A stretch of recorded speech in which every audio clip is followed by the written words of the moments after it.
అందుచేత అతడు వారి మీద కనికరపడి వారి కొరకు దేవుని ప్రార్థించుటకును తన దౌర్భాగ్యమునకు దుఃఖించుటకును తన గదిలోనికి ఒంటరిగా వెళ్ళెడివాడు.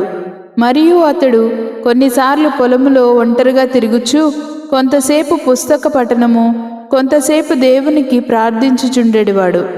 ఆ విధముగా అతడు కొన్ని దినములు తన సమయం గడిపెను. ఒకనాడు అతడు బయట పొలంలో నడుచుచు తన వాడుక చొప్పున తన పుస్తకమును చదువుచు మిక్కిలి వ్యాకులు పడుచుండగా చూచుతిని. అతడు కొంచెం చదివి రక్షించబడుటకు నేనేమి చేయవలెను అనుచు మునుపటి వలె ఎలుగెత్తి ఏడ్చెను. మరియు అతడు పరిగెత్తవలెనని ఎన్నట్లు అటూ ఇటూ చూచుచుండెను. కాని ఎలాగున వెళ్ళవలనో అది అతనికి తెలియనందున అక్కడనే అతడు నిలిచిండుట చూచితిని. అంతలో సువార్తికుడను ఒక మనుష్యుడు అతని యొద్దకు వచ్చుట చూచితిని.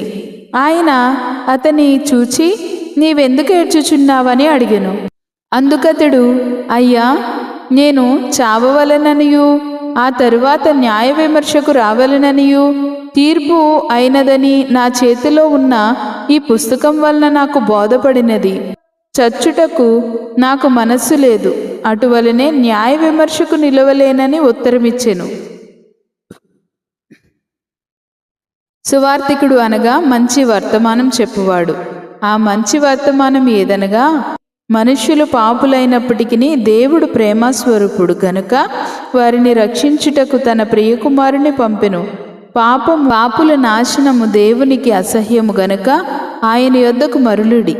ప్రయాసపడి భారం మోసుకొనుచున్న సమస్త జనులారా, మీరందరూ నా యొద్దకు రండి, నేను మీకు విశ్రాంతి కలుగజేసేదనని వారిని పిలుచుచున్నాడు.